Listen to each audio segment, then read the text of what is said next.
हाँ जी बेटा, तो ये जो है पहला चैप्टर है काइनेमेटिक्स, और इस चैप्टर में हम लोग बारी बारी से समझेंगे कि क्या क्या चीजें होती हैं, और एक या दो लेक्चर है अपने पास।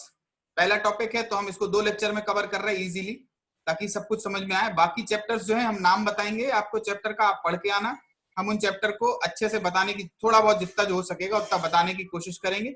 बाद में उनके प्रॉब्लम्स को डिस्कस कराएंगे। ठीक है, इस तरीके से ये कोर्स चलता रहेगा। ठीक है, समय कम है, हर चीज को पूरा फुल डिटेल में ले पाना पॉसिबल नहीं है, लेकिन जो इंपॉर्टेंट कॉन्सेप्ट होंगे हम उनको बहुत अच्छे से देखने की कोशिश करेंगे। ठीक है, तो काइनेमेटिक्स को हम पहले थोड़ा सा एक थ्योरेटिकली समझ लें कि चैप्टर को कैसे कैसे करके समझना होता है और कैसे कैसे करके सवाल बनते हैं। ठीक है, तो जो चैप्टर है जिसका नाम है काइनेमेटिक्स, इसमें जो सबसे पहली बात आती है वो ये आती है कि काइनेमेटिक्स जो होता है वो होता है study of motion without knowing it's cause.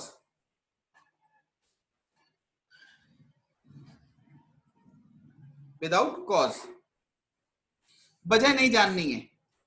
ठीक है, बस ये जानना है कि मोशन कैसे हो रहा है। और जब आप इसमें मोशन पे पहुंचोगे तो मोशन को पढ़ने के लिए आपको 2 हिस्से में है। पहला तो हम क्लासिफाई करते हैं 3 टुकड़ों में।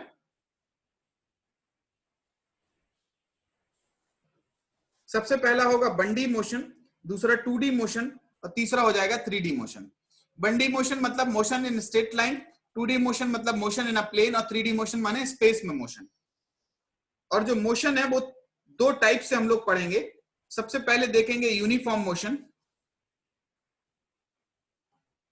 फिर देखेंगे नॉन यूनिफॉर्म मोशन।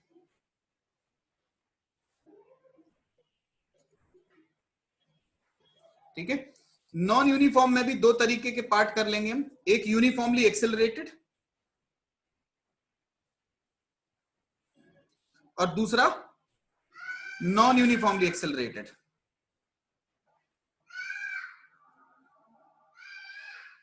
करेक्ट है, तो इस तरीके से हम चैप्टर को लेके चलेंगे। हमारा पढ़ाई का तरीका रहेगा 1D, पहले यूनिफॉर्म मोशन, फिर यूनिफॉर्मली एक्सेलरेटेड 1D मोशन, फिर non uniformly accelerated 1D motion. तो हमारा टारगेट है सबसे पहले 1 डायमेंशनल मोशन को समझना, फिर उसके बाद उनमें रिलेटिव मोशन के कॉन्सेप्ट को समझना। ठीक है, फिर इसके बाद हम लोग पहुंच जाएंगे डायरेक्ट 2D मोशन में। ठीक है, तो सबसे पहले हम लोग आते हैं कि जो हमारे 1 डायमेंशनल मोशन में सवाल बनेंगे उनको कैसे करने होता है, कैसे करोगे आप। तो 1D मोशन के हर सवाल को समझने के लिए आपको 1D मोशन में सबसे पहला आप काम करोगे, आपको ड्रॉ मोशन। तरीका ये होता है कि जहां से शुरू हो रहा हो इनिशियल पोजीशन, उसको हम रेफरेंस मान लेते हैं।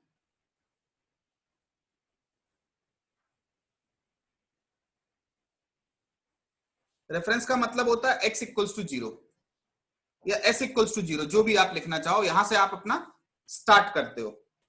ठीक है, और तीसरा जो होता है फिर आप मोशन को एनालाइज कर लो, अकॉर्डिंगली आप यूनिफॉर्म है या यूनिफॉर्मली एक्सेलरेटेड है या नॉन यूनिफॉर्मली एक्सेलरेटेड है, उसके बाद उसको कैटेगराइज करके उसको सॉल्व कर लो। ठीक है, ये तरीका होता है इसका 1 डायमेंशनल मोशन का। ठीक है, यूनिफॉर्म मोशन का मतलब होता है स्पीड कांस्टेंट, इसमें एक्सेलरेशन कांस्टेंट, और इसमें कोई भी जनरल हो सकता है। ठीक है, तो इस तरीके से हम लोगों को पढ़ना होगा। करेक्ट है, चलो तो अब हम आगे बढ़ते हैं। हमने, शायद याद आ रहा है, कोई हमें हल्का सा आइडिया देगा क्या हमने लास्ट क्लास जब हम इंट्रोडक्शन दे रहे थे तो क्या हमने यूनिफॉर्म मोशन वाले सवाल कुछ कुछ लिए थे? बोलो, कोई बताएगा हमें? क्या यूनिफॉर्म मोशन वाले हमने कोई भी सवाल लिए थे? कोई भी बताओ, एक लोग जल्दी से फटाफट। नहीं, शुरू भी नहीं किया था? नहीं सर, शुरू नहीं किया था, चलो तो अभी हम नहीं। शुरू कर दे रहे हैं, कोई दिक्कत की बात नहीं है। अब हम लोग शुरू कर रहे हैं यूनिफॉर्म 1D मोशन। ठीक है, तो ये चीज क्लियर हुई आपको? ठीक है, साथ ही साथ में एक चीज और जान लो, क्या आप डिस्टेंस, डिस्प्लेसमेंट, एक्सेलरेशन ये सब जानते ही होगे? इसमें जो भी चीजें होती हैं, जो इंपॉर्टेंट टर्म होते हैं, वो कौन कौन से होते हैं? डिस्टेंस, डिस्प्लेसमेंट, वेलोसिटी, एक्सेलरेशन, ये जो है इंपॉर्टेंट टर्म होते हैं, इन्हीं के इर्द गिर्द पूरा चैप्टर घूमता है। ठीक है, तो अब हमें कोशिश करनी है यूनिफॉर्म वन डायमेंशनल मोशन। ठीक है, तो हमारा जो टॉपिक पहला शुरू हो रहा है वो हो रहा है uniform 1D motion.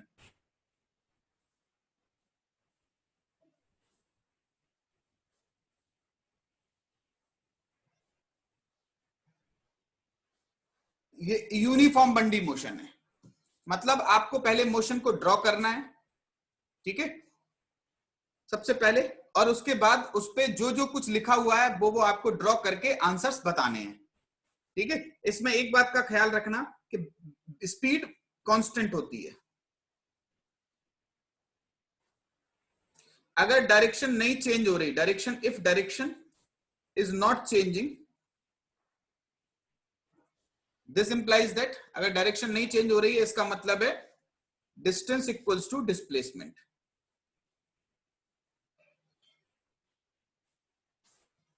Distance displacement बराबर हो जाएगा, और जो वेलोसिटी होगी,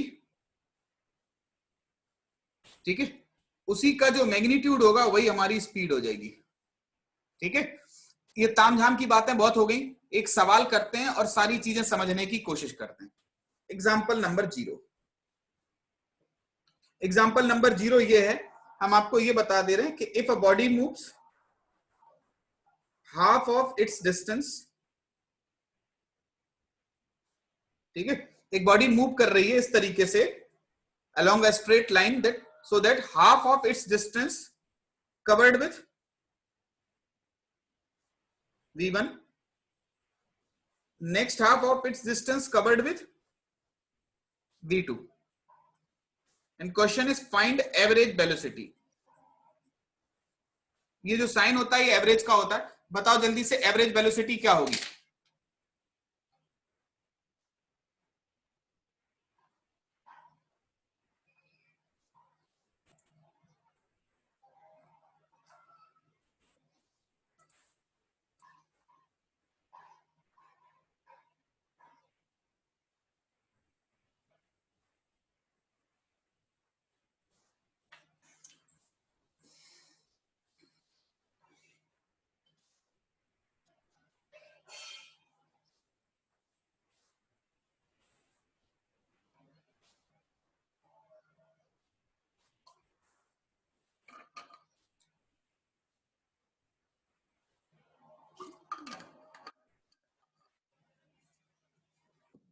पहला सवाल है, चलो हम ही इसको करा दे रहे हैं, नेक्स्ट आप लोग कर लेना। ठीक है, हमने बोला सबसे पहले तो हम एक रास्ता बनाएंगे, उस रास्ते में कह रहा है कि हाफ ऑफ इट्स डिस्टेंस कितने से ट्रेवल किया, v1 से, बची हुई हाफ डिस्टेंस किससे ट्रेवल किया, वो v2 से। ठीक है, करेक्ट है दीपांशु। ठीक, अब जो एवरेज वेलोसिटी होती है वो होती है total distance upon total time. Total distance है d, टोटल टाइम है t1 प्लस t2। t1 इसमें कितना लगेगा बेटा, डिस्टेंस अपॉन स्पीड, इसमें t2 क्या लगेगा, डिस्टेंस अपॉन स्पीड। अरे सॉरी, जो एवरेज वेलोसिटी थी वो निकालने के लिए d upon d/2v1 d/2v2 solve करोगे कराओगे तो क्या आ जाएगा बेटा,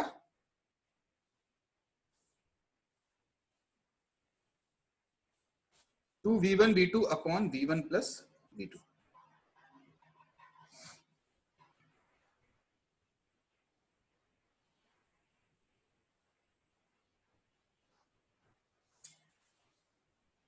बोलो, समझ में आई बात। चलो अब आगे बढ़े, नेक्स्ट देखें।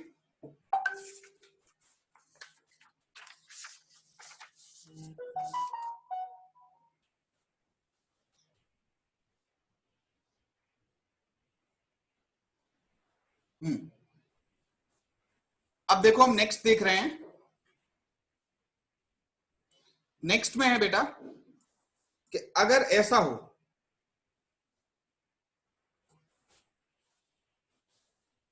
For half time with v1, for next half time with V2, average velocity क्या होगी। इस केस को चलो करो आप।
T1 V1 plus T2 V2 by T1 plus T2. T1 पता नहीं है बेटा, टाइम गिवन नहीं है, तो एक अननोन चीज के टर्म में आप आंसर नहीं दे सकते हो। ठीक है, चलो। टाइम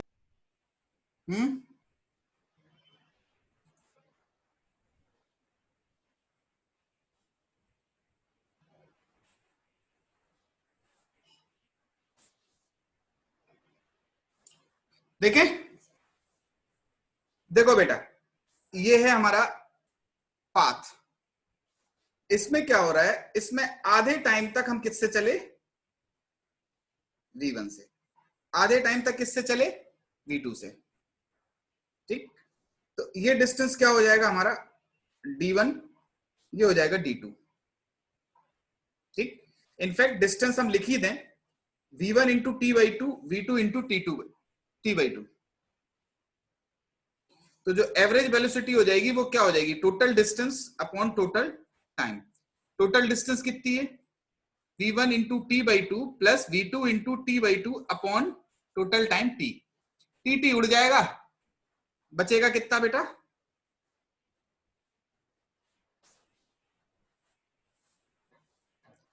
करेक्ट है।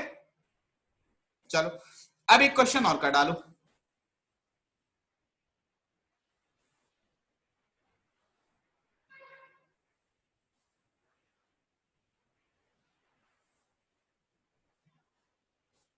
ये समझ में आया बेटा कि नहीं आया, ये बताओ। कोई ऐसा जिसको ना आया हो समझ में, जिसको ना आया हो, ये उसकी रिस्पॉन्सिबिलिटी है कि आपको अपना खुद से पूछना पड़ेगा सवाल। आपका क्वेश्चन है, आपको खुद से पूछना पड़ेगा।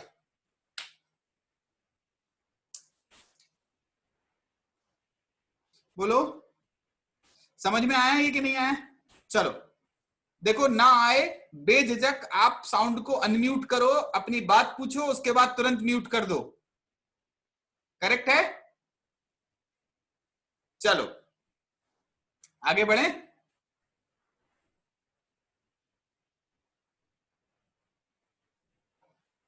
बोलो,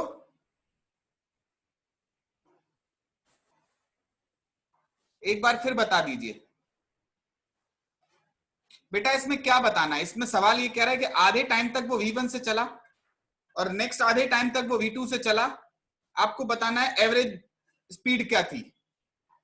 एवरेज स्पीड अगर आपको निकालनी है बेटा, तो इसके लिए क्या करेंगे हम, total distance upon total time.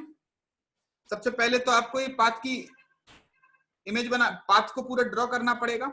हमने पाथ को ड्रॉ कर लिया और इस तरीके से average speed equals to distance upon time होता है।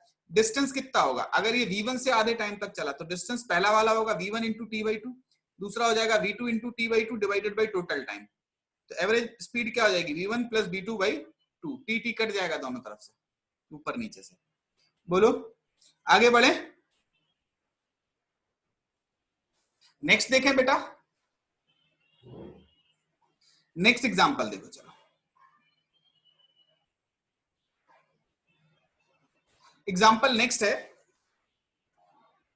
देखो हम आपको पूरी लैंग्वेज नहीं लिखा रहे, कहो तो बता दें, ठीक है, सवाल बता दे रहे हैं, लैंग्वेज पूरी नहीं लिखा रहे हैं, ठीक है।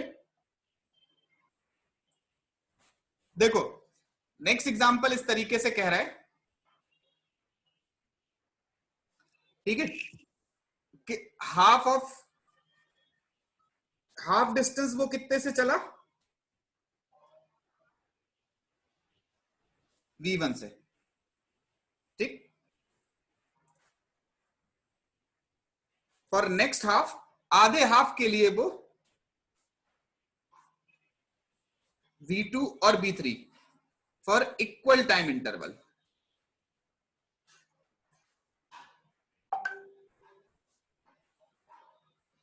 ठीक है, फॉर इक्वल टाइम इंटरवल। अब पूछ रहा है आपसे फाइंड एवरेज वेलोसिटी क्या होगी।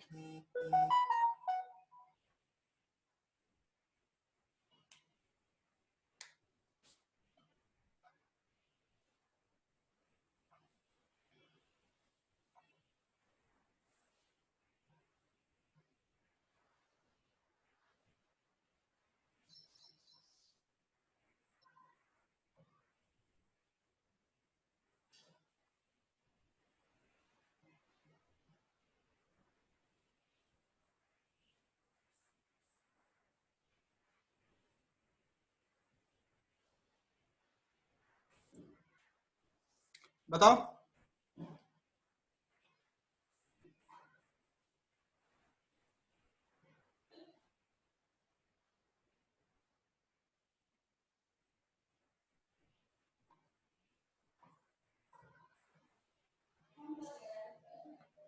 नहीं,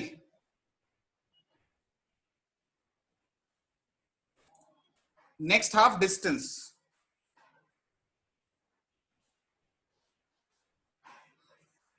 जो बची हुई आधी डिस्टेंस के लिए वो v2 और v3 से बराबर बराबर टाइम में ट्रेवल करता है।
बोलो, सॉल्व करें सवाल को, चलो देखें इस क्वेश्चन को। चलो देखो इसमें क्या होगा बेटा, सबसे पहले तो आपको पाथ ड्रॉ किया हमने, ठीक। अब इसमें वो ये कह रहा है कि आधी डिस्टेंस,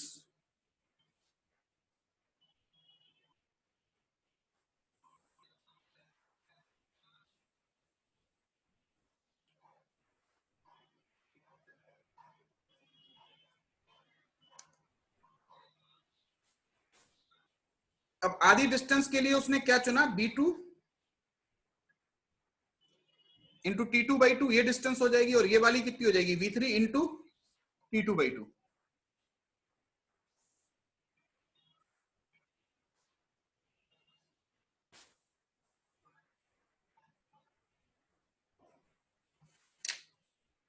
बोलो करेक्ट लिखा है। तो जो एवरेज वेलोसिटी होगी वो क्या हो जाएगी, total distance upon total time.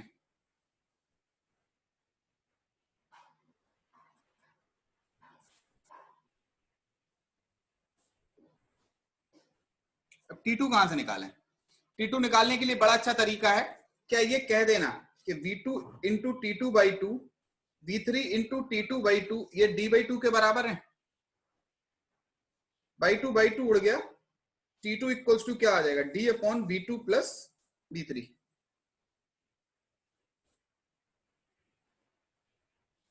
D से D कट जाएगा,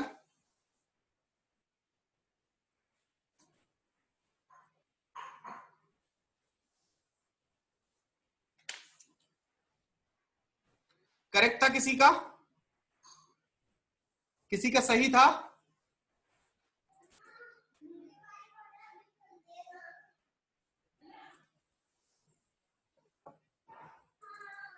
हाँ, मुस्कान का। चलो गुड, ठीक है।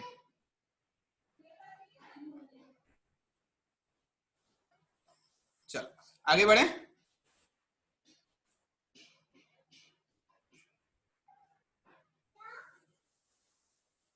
ये समझ में आया? तो one dimensional motion, one dimensional uniform motion in one dimension, clear हुआ? बोलो, अरे बोलो यार। तो फिर हम आगे बढ़े। अब देख लेंगे हम uniformly accelerated one dimensional motion. इसमें कहीं कोई दिक्कत समस्या परेशानी हो तो बताओ। नहीं है? तो चलो अब हम देख रहे हैं uniformly accelerated one dimensional motion.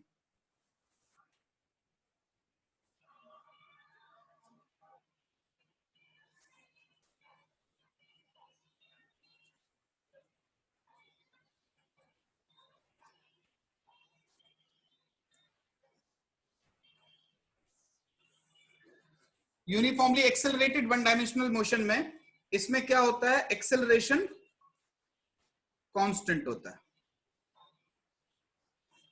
जब एक्सेलरेशन कांस्टेंट होता है बेटा, तो जो इक्वेशन ऑफ मोशन निकल के आती हैं तीन, सब पढ़े लिखे हो, अनावश्यक रूप से हम टाइम नहीं बर्बाद करेंगे कि वो इक्वेशन ऑफ मोशन कैसे आई। हम केवल इतना बता दे रहे कि वो तीन इक्वेशन ऑफ मोशन होती है। V equals to U plus AT, इसको बोलते हैं फर्स्ट इक्वेशन ऑफ मोशन। दूसरी हो जाएगी S equals to UT plus half AT square, ये दूसरी हो गई। तीसरी अगर हम देखें तो V square equals to U square plus 2AS, ये तीसरी होगी। ये तीसरी होगी V square equals to U square plus 2AS। ठीक। साथ ही साथ में बहुत बार ऐसा भी पूछते हैं कि डिस्प्लेसमेंट ऑफ nth सेकेंड,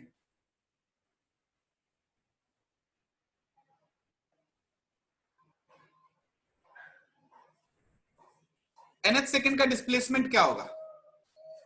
तो वो Sn निकाल लो, माइनस Sn माइनस 1 कर दो,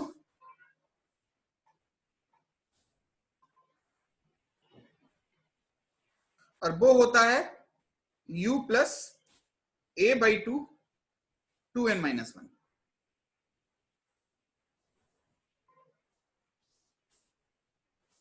ये सबको पता होना चाहिए। और जब हम इनको अप्लाई करते हैं तो इन्हें अप्लाई कैसे किया जाता है? इन्हें अप्लाई करने के लिए जो इनके स्टेप्स होते हैं, सबसे पहले तो आपको क्या करना होता है? Draw motion. दूसरा initial position and final position. मतलब आपको इनिशियल और फाइनल पोजीशन आइडेंटिफाई करनी पड़ेंगी, मतलब कहां से लेके कहां तक के मोशन को आपको देखना है। ठीक है। तीसरा, assume initial position as S equals to 0, T equals to 0, मतलब जो S इक्वल्स टू 0 है, T इक्वल्स टू 0, इसको रेफरेंस माना जाता है इनिशियल पोजीशन। ठीक है। And one direction as positive, और एक दिशा को आपको क्या मानना है? पॉजिटिव। ठीक है। तो ये हो गई, पहले मोशन को ड्रॉ करो, इनिशियल और फाइनल पोजीशन निकालो और वन डायरेक्शन को मानो। चौथा ये कि अगर आप ध्यान दें तो सब में VUAT यही सब है, मतलब इनमें ये VUAT है, इसमें SUAT है, इसमें VUAS है, तो सब 4-4 के हैं। तो 3 आपको अपनी प्रॉब्लम से ढूंढ के निकालनी है, चौथी अप्रोप्रिएट इक्वेशन ऑफ मोशन दे देगी। ठीक है, तो एक क्वेश्चन कर लें फिर फटाफट आगे बढ़े।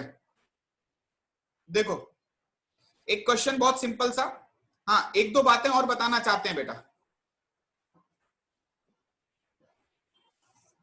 नोट करके कि कोई चीज अगर हवा में है तो उसका एक्सेलरेशन क्या होगा, ऑलवेज G डाउनवर्ड होगा।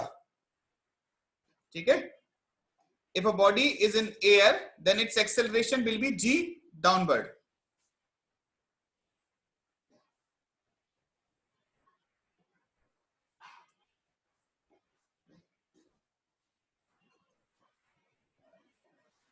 इसका एक्सेलरेशन क्या होगा, G डाउनवर्ड होगा।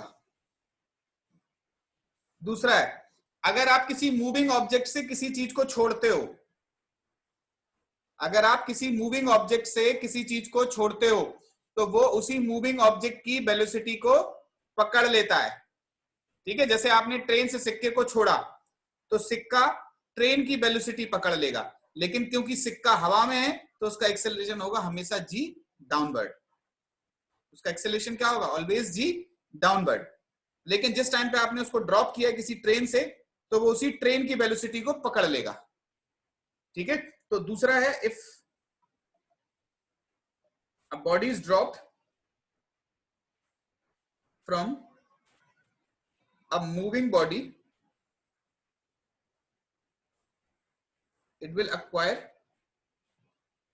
only velocity of the moving body, velocity from the moving body। ठीक है, हाँ अगर ये हवा में है इसका एक्सेलरेशन ऑलवेज G डाउनवर्ड होगा। ठीक है, तो हमने बहुत सारी बातें बता दी जो जो काम की थी। Uniformly accelerated one dimensional motion में जो जो हमारे इक्वेशन ऑफ मोशन लग रहे थे उनको देखा हमने, डिस्प्लेसमेंट ऑफ nth सेकेंड देखा, कैसे प्रॉब्लम को सॉल्व करना है वो देखा, और साथ ही साथ एक दो चीजें बताएं कि कोई चीज हवा में है तो उसका एक्सेलरेशन G डाउनवर्ड होता है। चलो अब एक क्वेश्चन देखो फटाफट, एक क्वेश्चन हम करा दे रहे हैं, दूसरा वाला क्वेश्चन आपको करना है। ठीक है, एग्जाम्पल 0, बहुत बेसिक सा है, बहुत बेसिक है बेटा, बस केवल हम आपको सॉल्व करना सिखा रहे हैं, और जो रिजल्ट आएगा वो भी याद आप रखना। h हाइट से छोड़ा गया था, यहां से u इक्वल्स टू 0 से आपको बताना है टाइम ऑफ फ्लाइट और जस्ट गिरने से पहले वेलोसिटी क्या होगी। t means time of flight and velocity just before hitting the ground.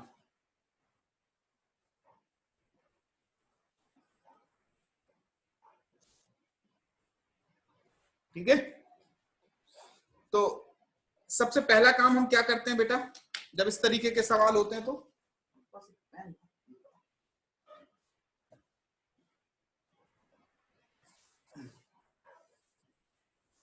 सबसे पहला काम क्या करोगे, सबसे पहले मोशन को ड्रॉ करोगे। हमने मोशन को ड्रॉ कर दिया इस तरीके से,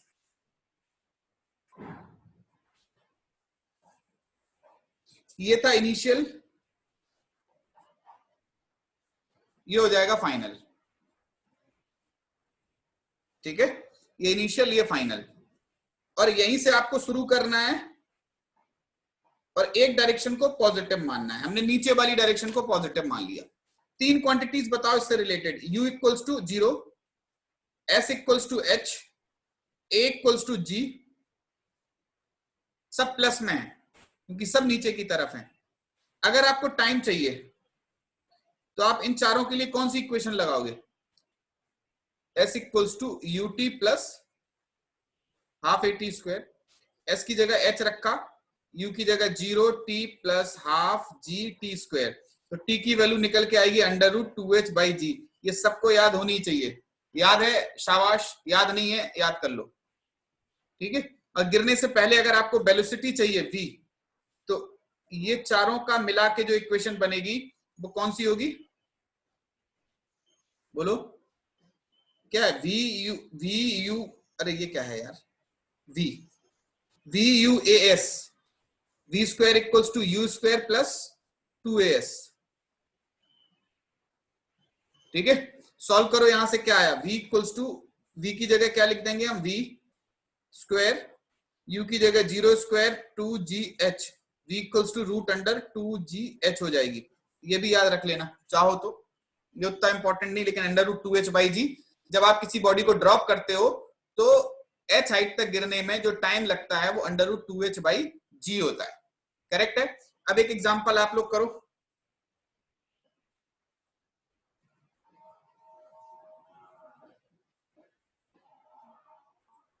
तेज तो नहीं चल रहा है बेटा, तेज तो नहीं है,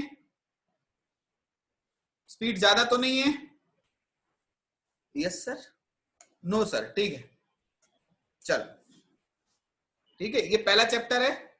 ठीक है, तो थोड़ा हल्का सा ये चैप्टर इंटरेस्टिंग भी उतना नहीं है हालांकि, लेकिन कोई बात नहीं है। ऐसे छत है, यहां से हम बोल रहे हैं कि एक छत की ऊंचाई यहां से थी 40 मीटर थी, इसके आगे एक 10 मीटर की विंडो है, फिर आगे 20 मीटर है। ठीक है, सवाल ये कह रहा है कि इस विंडो को क्रॉस करने में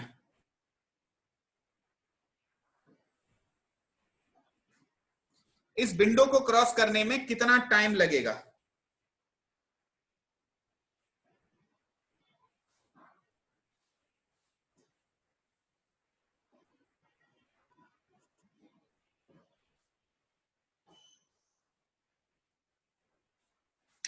time taken to cross the window, बोलो ये 10 मीटर की विंडो को क्रॉस करने में कितना टाइम लगेगा, बताओ फटाफट।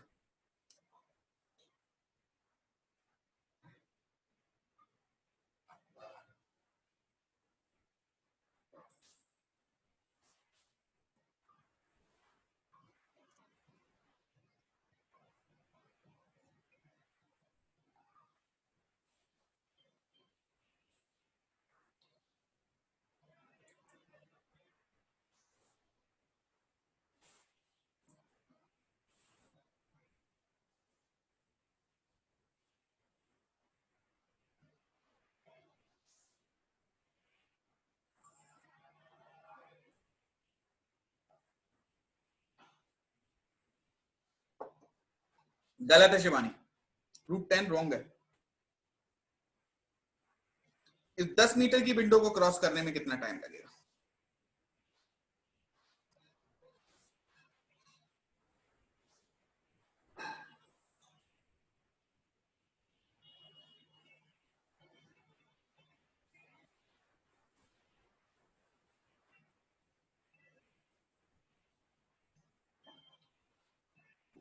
देखते हैं अनुष्का, देखते हैं बेटा, ये ठीक जैसा हमें लग रहा है, बट स्टिल नॉट श्योर कि ये सही है या गलत है।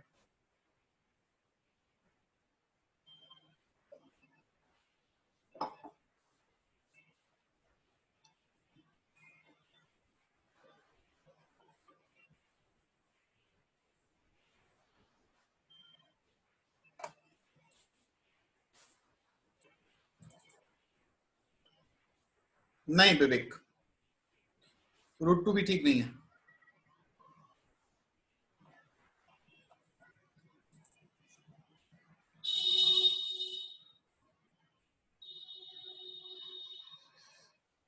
अनुष्का, आपका आंसर कितना था।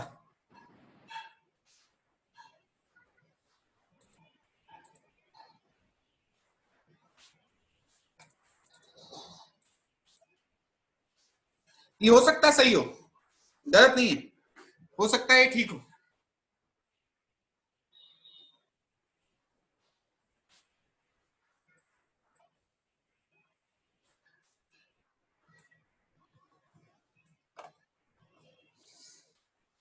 निखिल का √2 - 1, पता नहीं, देखते हैं।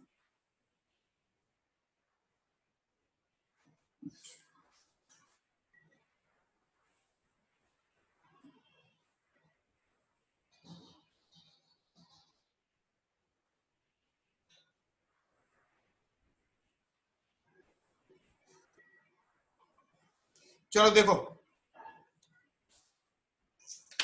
यहां से ये चीज गिर के ऐसे आई, इसको बोला ओ, इसको बोला ए, इसको बोला बी। अगर हमें टी ए बी निकालना है बेटा, ए से बी तक का कितना टाइम लगा, तो टी ओ ए माइनस टी ओ बी कर दें, बात बन जाएगी। ओ से ए तक में कितना टाइम लगा, under root 2 into H, H कितना है बेटा 50 upon G, T equals to होता है अंडर रूट 2h बाई जी, क्योंकि इसको ड्रॉप किया गया है, यहां से ड्रॉप करने में जो टाइम लगता है वो 2h बाई जी लगता है, ये बताया है हमने।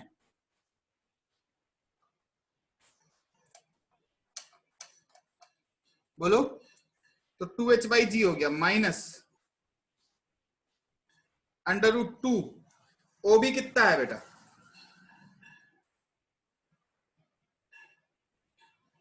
ये यहां से कितना आया 100, रूट 10 माइनस रूट 8, ये था अनुष्का का, सही है। चलो गुड,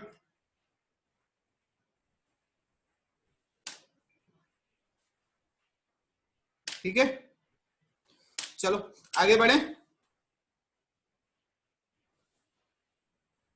नेक्स्ट देखें। चलो एक क्वेश्चन और करो,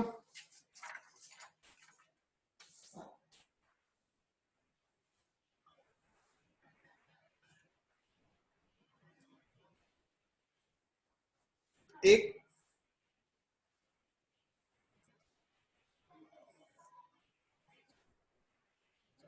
इस तरीके की छत है, यहां से फेंका गया था यू से, ऐसे करके नीचे आया, इसमें टाइम लगा T1 का,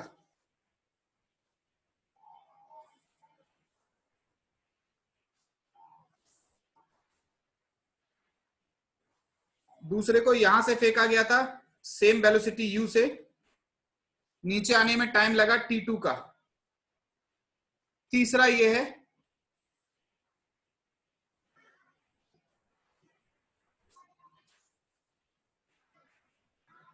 ऐसे करके फेंका गया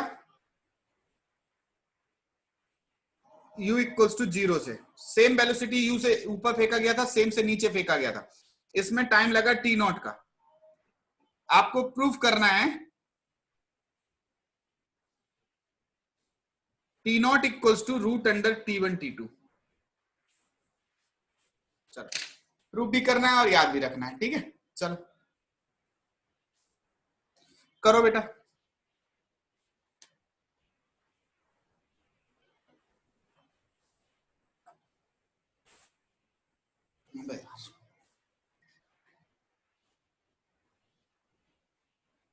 कर लोगे यार, कर लोगे इस सवाल को, तो इसको HW मान लें, नेक्स्ट क्वेश्चन करा दे रहे हैं फिर, ठीक है, लिख लो इसको HW में कर लेना।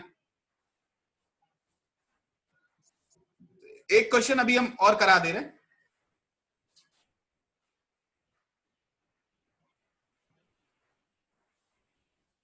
चलो नेक्स्ट देखो,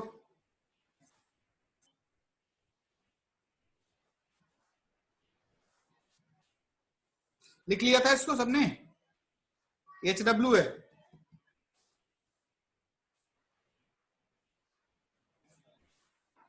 एक बलून था, अभी हमने बताया था किसी मूविंग चीज से किसी को ड्रॉप करते हो तो वो उसकी वेलोसिटी अकेली ले लेता है, एक्सेलरेशन अगर वो हवा में है तो जी डाउनवर्ड होगा।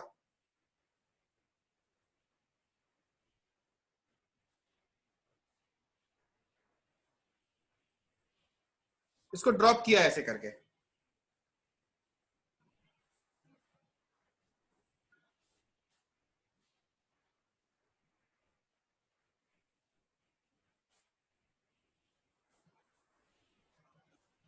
बीस मीटर की ऊंचाई थी, ये बलून ऊपर जा रहा था 10 मीटर पर सेकंड से, और इसका एक्सेलरेशन था a,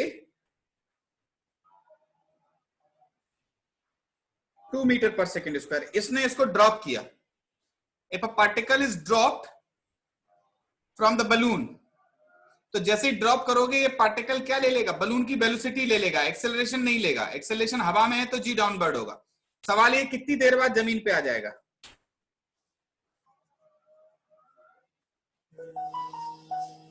बताओ।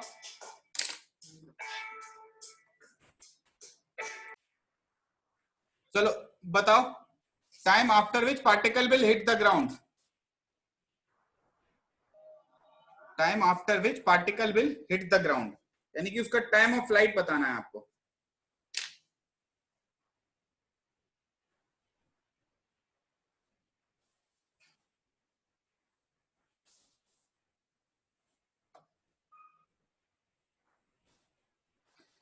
हम बता दें इस सवाल को।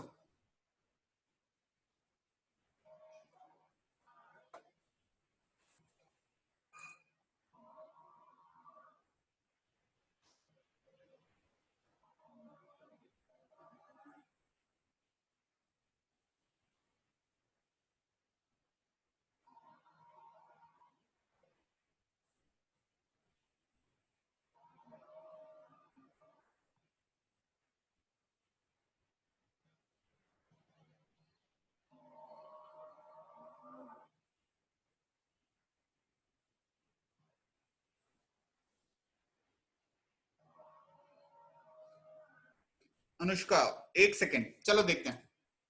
देखो, हम ये कह रहे हैं कि इस पूरी की पूरी सिचुएशन को आप मान सकते हो कि एक ऐसी छत है, एक छत से एक पार्टिकल को फेंका गया ऊपर की तरफ, जिसकी वेलोसिटी थी 10 मीटर पर सेकेंड। क्योंकि ये हवा में है तो इसका एक्सेलरेशन है जी डाउनवर्ड। ये ऊपर जाएगा, जाने के बाद फिर नीचे आ जाएगा इस तरीके से। ये ए है, ये बी है, करेक्ट है। ये ए और ये बी, इसको माना हमने रेफरेंस। एक डायरेक्शन को पॉजिटिव मान लें,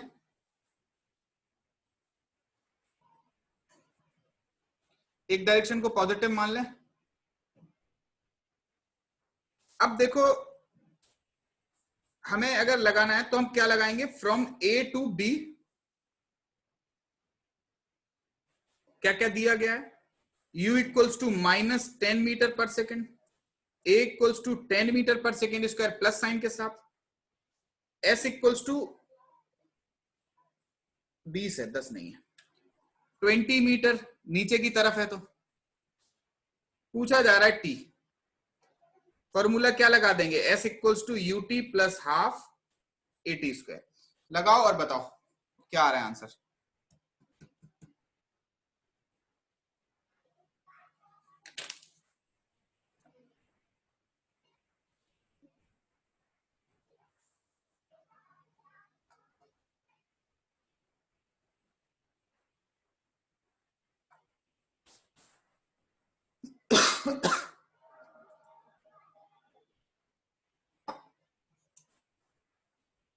एक सेकंड आ रहा है इससे, पता नहीं हमें। आप सॉल्व करो और बताओ।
आया, कितना आ रहा है बेटा?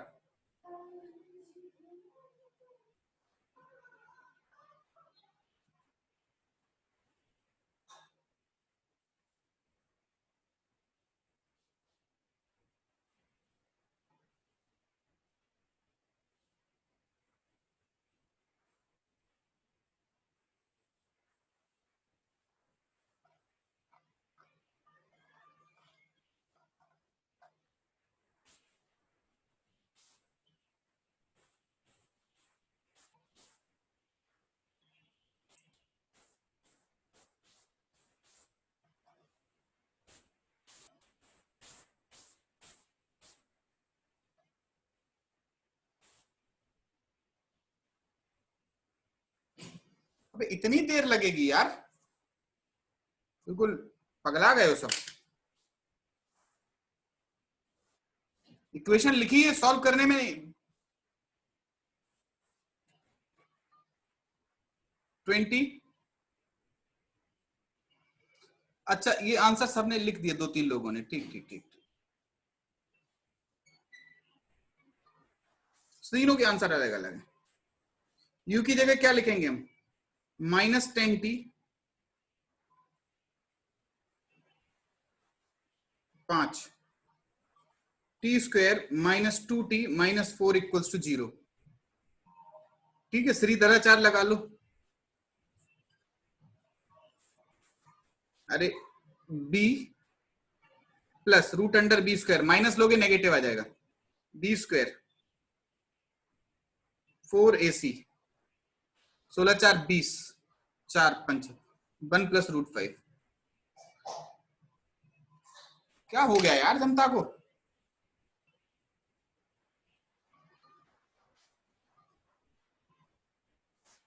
क्या हुआ? ज्यादा तेज चल रहे हैं या ये समझ में नहीं आ रहा है? इसका आंसर तो बताना चाहिए था तुम्हें।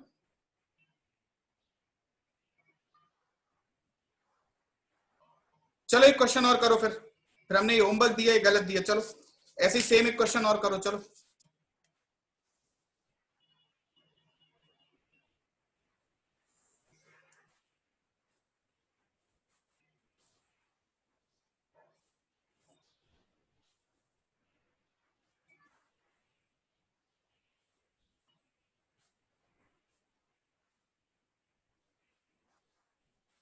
बीस मीटर पर सेकंड से फेंका नीचे की तरफ।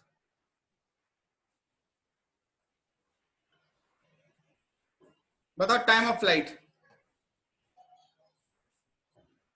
टाइम ऑफ फ्लाइट माने कितना टाइम इसको लगेगा just before hitting the ground. ठीक है, find T and velocity just before hitting the ground.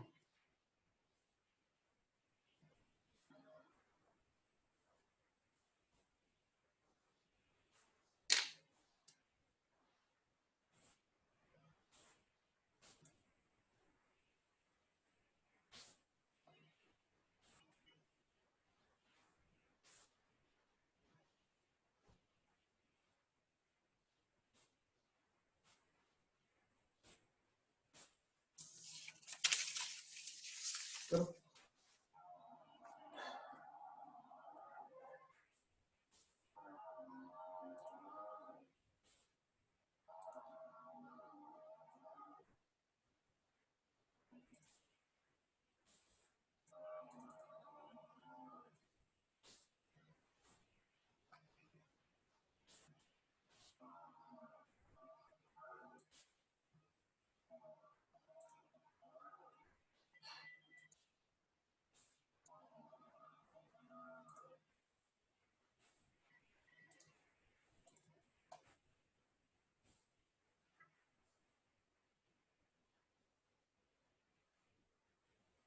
इतनी देर?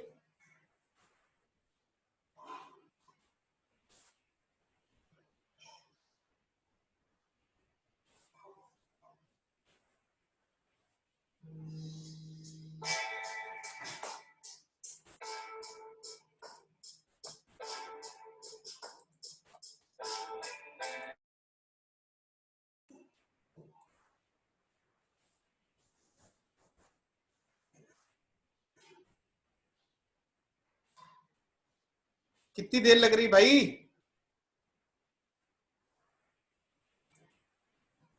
हम्म,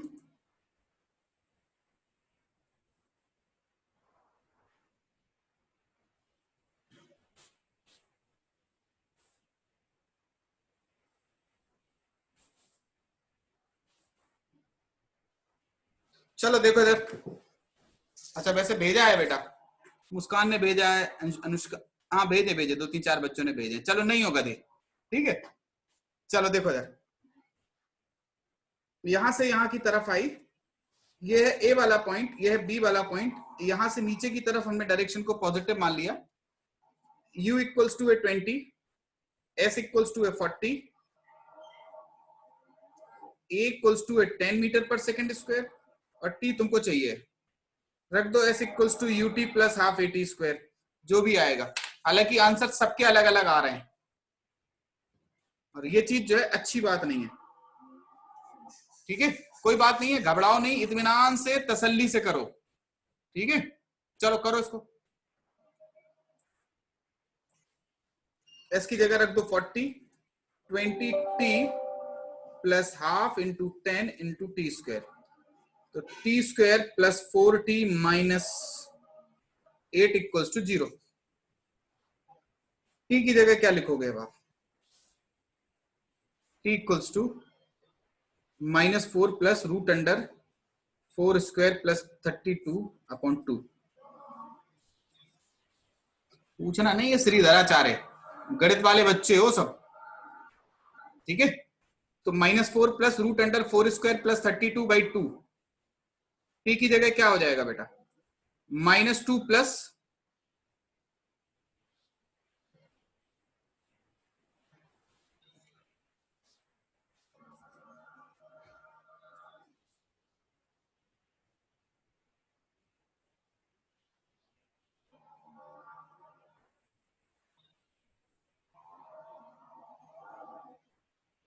क्या सही है क्या,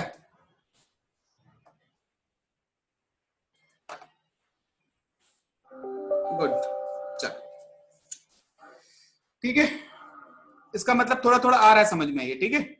तो चलो अब काफी हो गया सवाल इसके, और अंतहीन है, अब तो चलते रहते हैं, कोई दिक्कत नहीं है, ठीक है।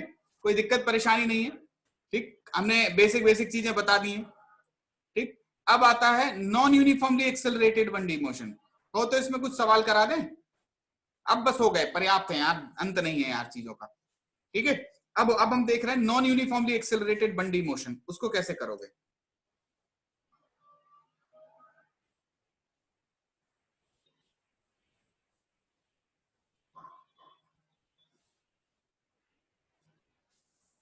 Non uniformly accelerated 1D motion, इसमें क्या हो जाएगा बेटा, इसमें बहुत सिंपल सा रखना होता है कि भैया अगर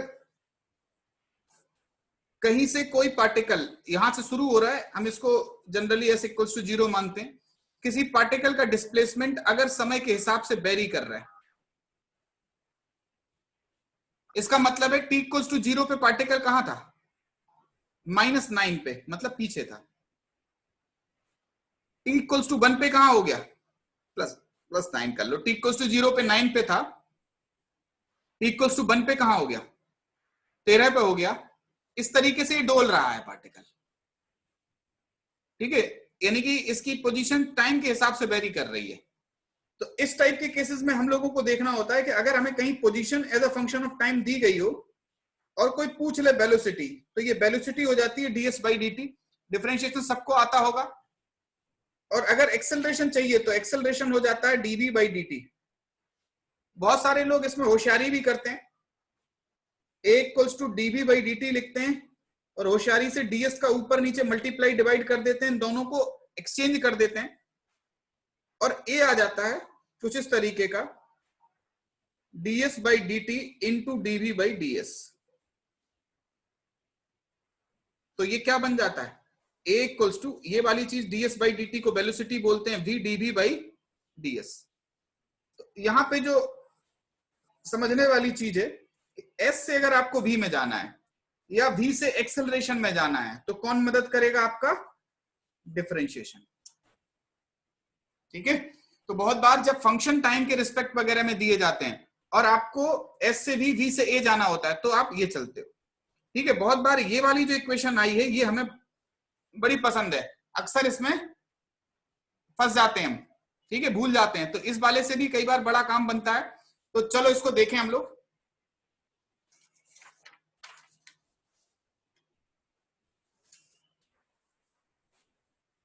देखो इसको, इसको देखने की हम कोशिश करते हैं बेटा।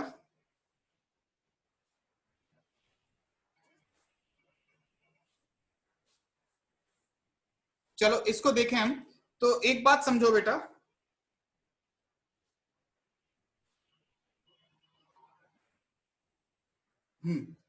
सबसे पहली बात, अगर कहीं कुछ ऐसा दिया जाए, लेट सपोज किसी की वेलोसिटी दी गई है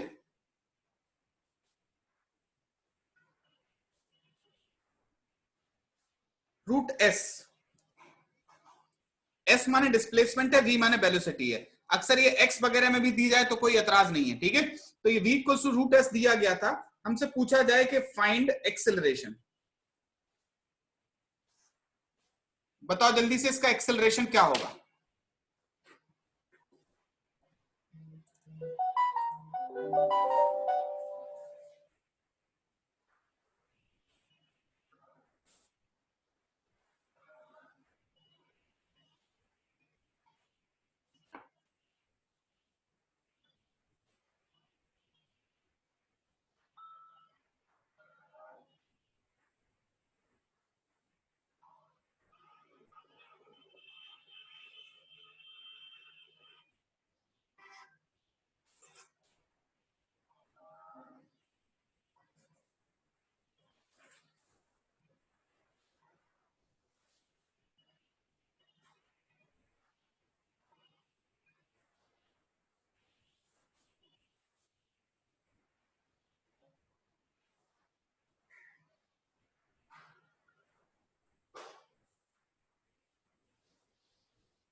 हाँ जी बेटा, कई लोगों का आंसर आया सर, मैंने भी बताया था। हाँ चलो अच्छी बात है, शाबाश। तो v equals to root S है। अब हमें v as a function of s दिया गया, एक्सेलरेशन निकालना है। तो बड़ा अच्छा तरीका है, एक्सेलरेशन का जो फॉर्मूला होता है वो होता है dv बाई dt, लेकिन यहाँ तो s का फंक्शन है, फंस गए, ये वाला नहीं चलेगा। वही बताया था कि एक इस तरीके का भी एक फॉर्मूला है, a इक्वल्स टू v की जगह रूट एस रखो, d by D S of s की पावर हाफ रखो, root S into half S की पावर हाफ माइनस वन, तो वन बाई रूट एस हो जाएगा, रूट एस उड़ जाएगा, ए की वैल्यू आ जाएगी हाफ मीटर पर सेकेंड। बोलो करेक्ट है, क्या कहते हो।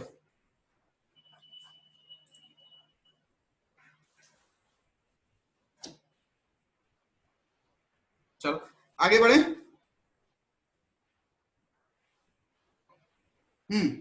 चलो ठीक है।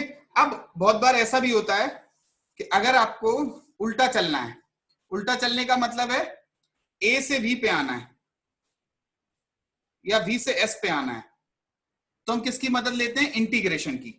ए इक्वल्स टू क्या होता है बेटा, डीवी बाई डी टी, तो डीवी इक्वल्स टू क्या हो जाएगा, ए डी टी, इसको इंटीग्रेट कर दोगे तो delta V equals to integration of A D T आ जाता है। तो ए से बी पे गए तो इंटीग्रेशन की मदद ली,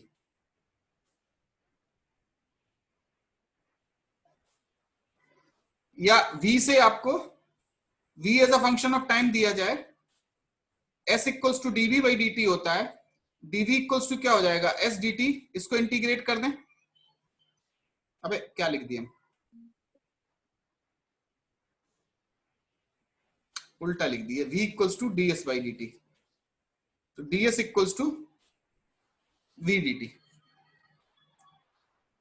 तो v से अगर आपको s पे जाना है तो भी आपको क्या करना पड़ेगा, इंटीग्रेशन। तो ए से बी से एस पे जाने के लिए आपको क्या करना पड़ेगा? Integration, integration with appropriate limit. Correct है? तो ये सारी बातें समझ में आ गई। एस से वी से एस से वी से ए जाने के लिए डिफरेंशिएशन, और ए से वी से एस आने के लिए इंटीग्रेशन की मदद लोगे। बोलो करेक्ट है?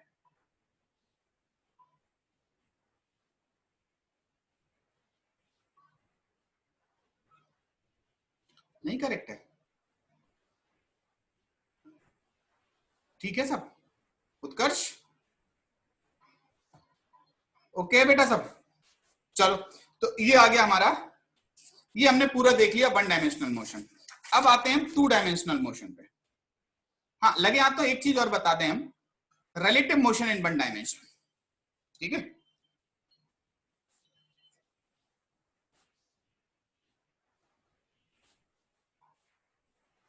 बेटा ये पहला चैप्टर है और ऐसा फंस गया है, ठीक है, इस चैप्टर को, काइनेमेटिक्स वाला। ठीक है, थोड़ा हल्का सा जो है, इसमें बहुत सारी चीजें होती छुटपुट छुटपुट, बट ये एक बार कवर हो गया, इसको 2 लेक्चर में खत्म कर लेंगे। पहला लेक्चर था, ठीक है। इसके बाद जो चीजें चलेंगी वो फटाफट फटाफट एक एक लेक्चर में हम उनको बहुत इजीली कवर करते चले जाएंगे। ठीक है? अब relative motion in one dimension में क्या होता है बेटा? रिलेटिव मोशन को ही समझ लो। वैसे तो velocity of A with respect to B क्या हो जाएगी? Velocity of A minus velocity of B. ठीक है? Velocity of A minus velocity of B. ठीक है?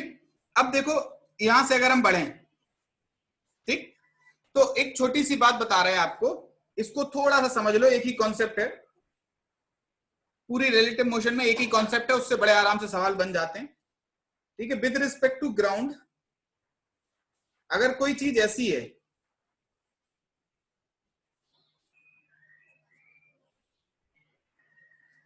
ए इधर की तरफ V1 से जा रहा था, बी इधर की तरफ V2 से जा रहा था, सी इधर की तरफ V3 से जा रहा था, डी इधर की तरफ V4 से जा रहा था।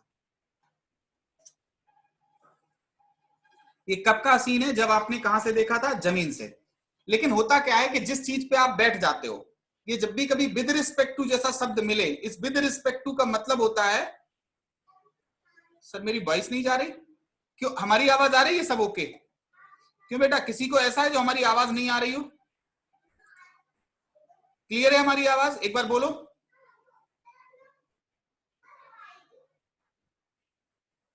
बोलो बेटा, आवाज आ रही है हमारी? ठीक है, चलो गुड।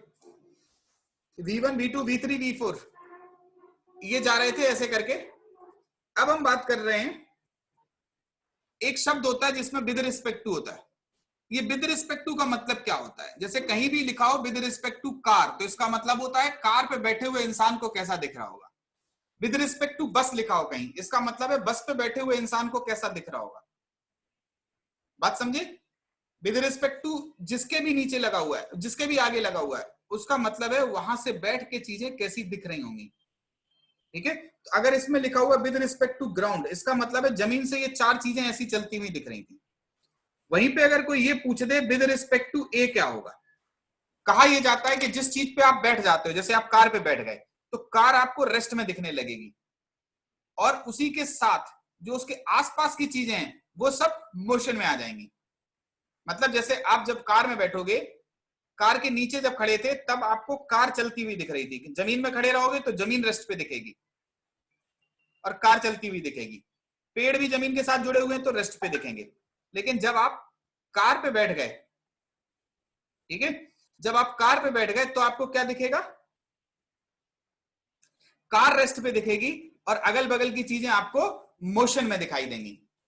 जो पेड़ पौधे हैं वो भी आपको पीछे भगते हुए दिखाई देंगे। बात आ रही समझ में?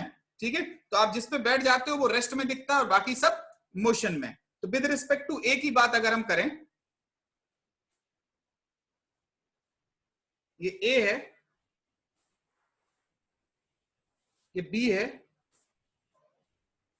ये सी है, ये डी है। ए इधर की तरफ जा रहा था V1 से, बी इधर की तरफ जा रहा था V2 से, सी इधर की तरफ जा रहा था V3 से, डी इधर की तरफ जा रहा था V4 से। ठीक है। अब जिस पे आप बैठ जाओगे वो चीज आपको रेस्ट में दिखती है, और उसको रेस्ट में करने के लिए जो भी करोगे वही चारों तरफ की चीजों में करना पड़ेगा। तो आप अगर ए पे बैठ गए, तो ए को आपको रेस्ट में करना पड़ेगा। कैसे होगा? वो पीछे की तरफ V1 लगाओगे। तो हमारी आदत है इसको रेस्ट में करने के लिए जो भी हम करेंगे वो डबल एरो से कर देंगे। तो हमने इसको डबल एरो लगा दिया, वही डबल एरो इसमें भी लग जाएगा, वही डबल एरो इसमें भी लग जाएगा, वही डबल एरो इसमें भी लग जाएगा। अब ये तो हो गया रेस्ट पे। ये पीछे की तरफ भागने लगा कितने से? V1 प्लस V2 से।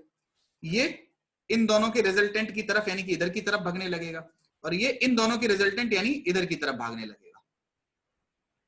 बात आ रही समझ में? बोलो। ये रेस्ट पे हो गया, ये V1 प्लस V2 से चलने लगा, ये V1 प्लस V3 के रिजल्टेंट की तरफ, और ये इन दोनों के रिजल्टेंट की तरफ चलने लगेगा। बात क्लियर है? ठीक है।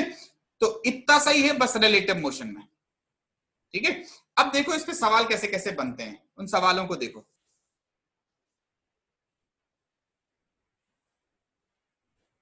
सवालों को अगर हम देखें तो एग्जाम्पल नंबर 0 इस तरीके का है। देखो बेटा, एग्जाम्पल 0 की बात अगर हम करें, हमने बोला हमारे पास एक कार थी और एक बस थी।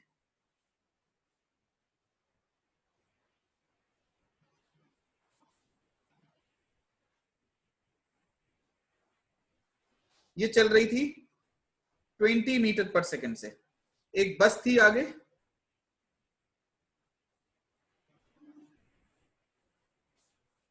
जो जा रही थी आगे 10 मीटर पर सेकंड से। इन दोनों के बीच का सेपरेशन था 300 मीटर। हमारा सवाल है कितनी देर के बाद कार और बस मिलेंगे?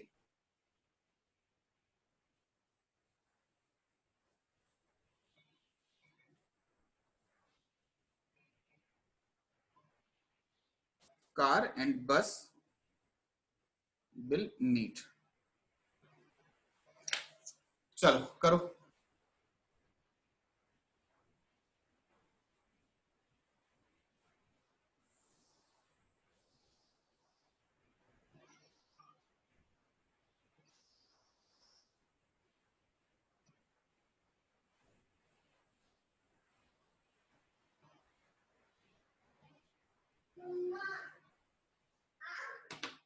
चलो देखो, पहला सवाल है हम ही कर दे रहे हैं।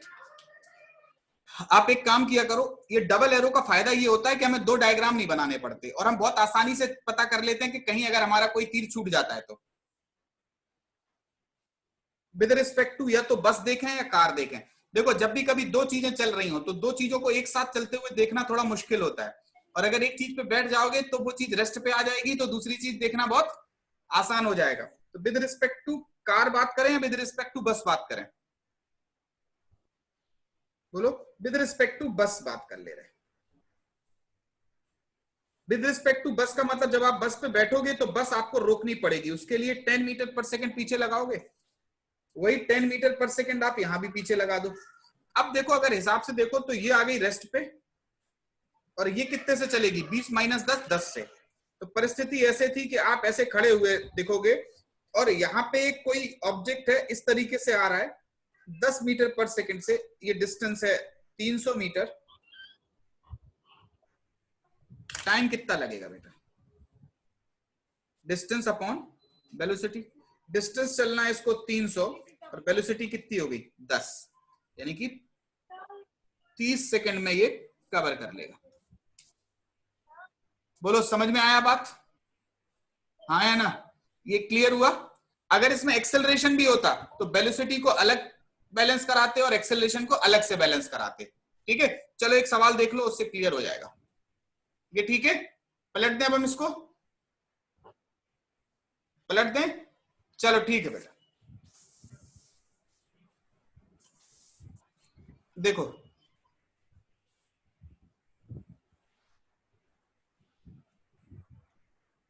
देखो एग्जाम्पल नेक्स्ट।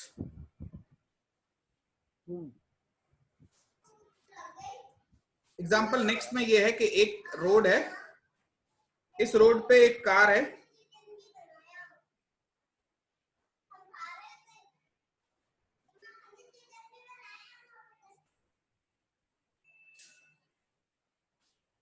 एक बस है,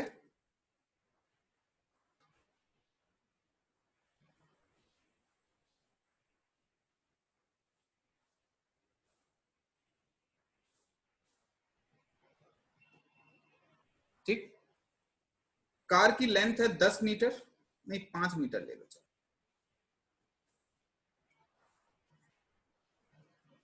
10 मीटर। ये जा रही थी 10 मीटर पर सेकंड से,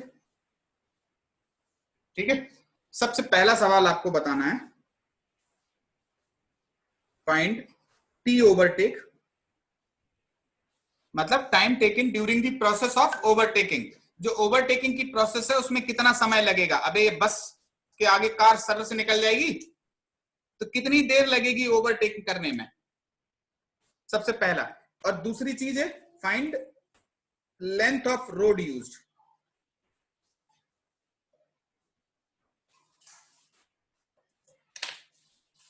बहुत बार ये भी होता है कि कुछ चीजें हम किसी फ्रेम से देख लेते हैं, कुछ चीजें किसी दूसरे फ्रेम से देखते हैं। एक बात याद रखो, टाइम एक ऐसी चीज है जो हर फ्रेम से सेम रहता है। चलो करो इस सवाल को फटाफट।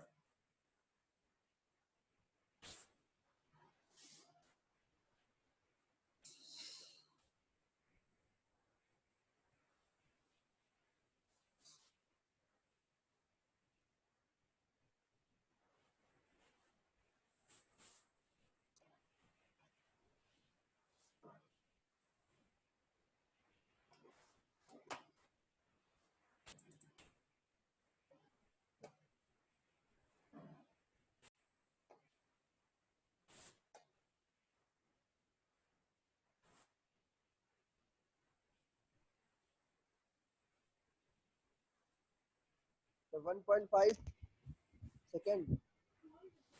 देखते हैं बेटा। Sir 1.5 second. और रोड की कितनी लेंथ यूज हो रही?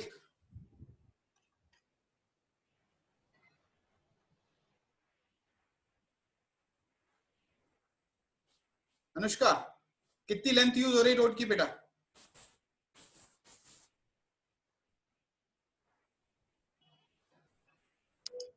15। 15 ठीक नहीं है।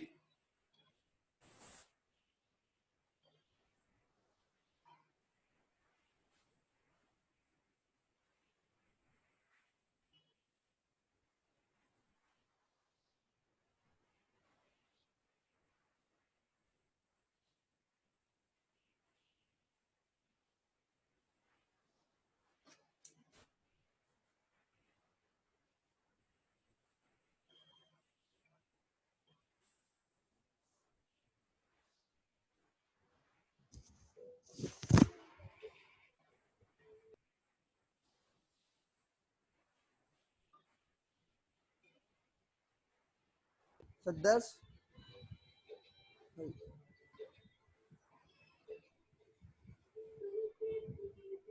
एक मिनट बेटा, 10 ठीक नहीं है।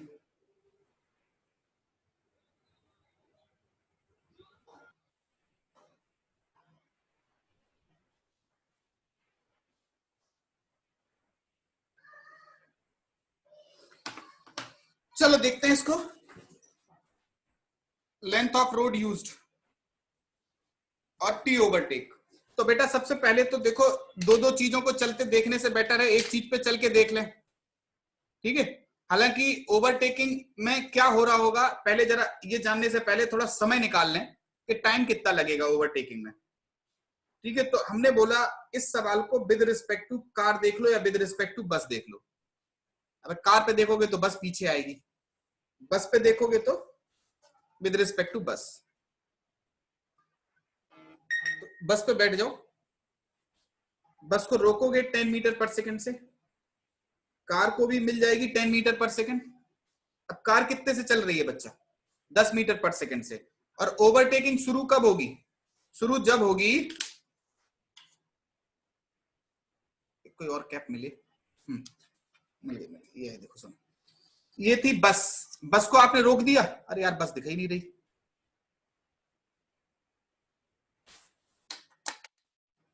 चलो ये है बस, ठीक। या ये हमारी बस, नीली वाली बस है, और आप बस पे बैठ के देख रहे हो, तो बस रुक गई थी, कार अब शुरू हुई, पहले ये चलेगी और फिर जब इतने आगे निकल जाएगी तब जाके ओवरटेकिंग खत्म होगी। यहां से शुरू हुई, ऐसे आई, फिर इसके बाद जब ये आगे चली जाएगी तब ओवरटेकिंग खत्म होगी। ठीक है, तो अगर हम ध्यान से देखें तो टी ओवरटेकिंग में डिस्टेंस कितनी चलनी पड़ी अपॉन वेलोसिटी क्या रही? वेलोसिटी हो गई 10 की और डिस्टेंस कितनी चलनी पड़ी? देखो सबसे पहले कार यहां रहेगी, फिर कार पूरा कवर करेगी और फिर कार आगे निकल जाएगी। ठीक है, देखो बच्चों, ये चली, पहले ये कितनी चली, ये यहां से यहां तक पहले कितनी चली? देखो यहां से यहां तक देखो कितनी चली ये, बस की लेंथ के बराबर, और फिर आगे बढ़ गई तो अपनी लेंथ के बराबर चली। तो टोटल कितना चला? लेंथ ऑफ बस plus length of car upon total, मतलब अपॉन वेलोसिटी कितनी हो गई इसकी? 10। तो इधर से कितना आया बेटा? 10 + 5 अपॉन 10 यानी कि 1.5 सेकेंड। गलत तो नहीं लिखा बेटा कुछ? ठीक है सर वही हमने बोला था। ठीक है, गुड। तो हमने तुमसे ये थोड़ी कहा था गलत है, बोला था क्या गलत है? उसके लिए कहा था लेंथ ऑफ रोड यूज नहीं के सर, लिए, आपने लेंथ ऑफ रोड यूज गलत बोला है। तो वही तो। हाँ सुनो, वो कैसे होगा बेटा? अब आपको लग रहा होगा, लोगों के मन में ख्याल आ रहा होगा कि सर अब तो बस रुक गई है, तो यहां से शुरू हुई, 5 इसको जोड़ लें, 10 इसको जोड़ लें और 5 एक्स्ट्रा जोड़ लें, तो 5 5 10 10 10 20 आंसर बता दें। ये गलत है बेटा, आप ध्यान नहीं दे रहे हो कि बस पे जब बैठे हो आप तो ये जमीन भी चल रही है, ये ठहरा रहेगा और जमीन चलने लगेगी 10 मीटर पर सेकंड से पीछे की तरफ। ठीक है, तो मतलब कुछ ऐसा जैसे ट्रेडमिल जैसी स्थिति होगी। आप बस में बैठ के कभी जमीन को देखे हो नीचे? चलती बस से कभी जमीन को देखा है नीचे? देखा है? Yes sir, yes sir. कैसा महसूस होता है? जमीन चलती हुई दिखती है ना? बताओ बेटा। तो ये जमीन चल रही थी ना, तो चलती हुई जमीन में जमीन की लेंथ कैसे नाप लोगे यार? तो बड़ी दिक्कत है। तो जरूरी नहीं है कि हर चीज को आप फ्रेम बदल के ही देखो, कुछ चीजें जमीन को जमीन से ही देखो तो ज्यादा अच्छी दिखेंगी, लेकिन समय हमें पता है कि इतना ही समय लगेगा। तो सेकंड पार्ट के सोल्यूशन के लिए हम क्या करेंगे, सारी की सारी परिस्थिति को ऑब्जर्व करेंगे विद रिस्पेक्ट टू ग्राउंड, जमीन से देखेंगे। कैसे देखेंगे बेटा? स्टार्ट कब होगा? ओवरटेकिंग की जो स्टार्ट होगी वो इस तरीके से होगी, कार रहेगी पीछे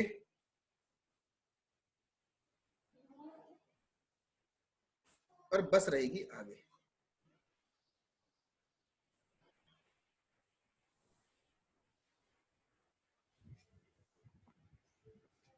यस सर। यहां शुरू होगी, ये कितने से चल रही थी? 20 से। ये कितने से चल रही थी? 10 से। ये हुआ स्टार्ट, और फिनिश कब होगा बेटा?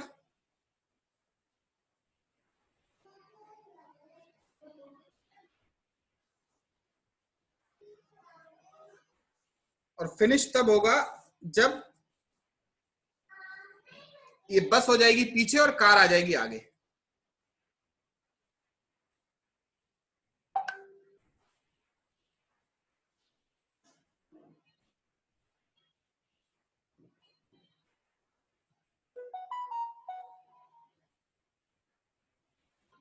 बोलो। इस तरीके से ये है टेल लाइट। टेल लाइट कितना चलेगी? ये डिस्टेंस कितनी होगी बेटा? Velocity of car into T overtake.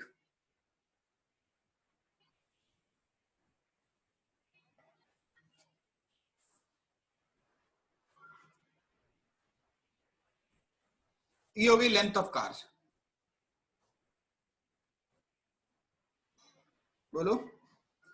ये velocity of car into T overtake plus length of car,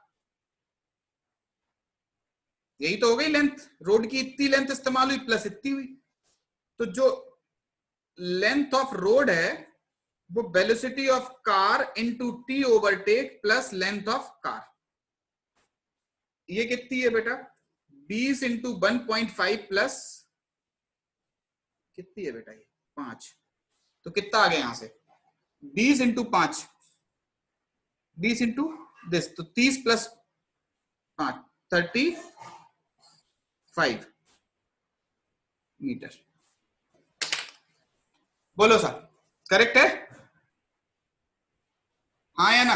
तो बहुत बार कुछ चीजें किसी फ्रेम से देख ली जाती हैं, कुछ चीजें किसी फ्रेम से देख ली जाती हैं। ठीक है, बात आ गई समझ में? Yes sir. चलो तो ठीक है बेटा, फिर आज हम लोग क्या करें? आज फिर इतना ही रखें, ठीक है? Yes sir. ठीक, नेक्स्ट वाली क्लास में हम लोग आगे की चीजें देखेंगे। ठीक है, इसका जो बचा हुआ पार्ट है 2 डायमेंशनल मोशन और यानी कि जो प्रोजेक्टाइल वगैरह है और बची हुई चीजें अगली वाली क्लास में देखेंगे। ठीक है, बताओ ठीक है बेटा? ठीक है सर। चलो ठीक है बेटा, thank you sir. Thank you. चलो ठीक, कोई दिक्कत परेशानी हो तो रुके रहो बाकी लोग। चलो ठीक है, अगली वाली क्लास में मिलते हैं बेटा।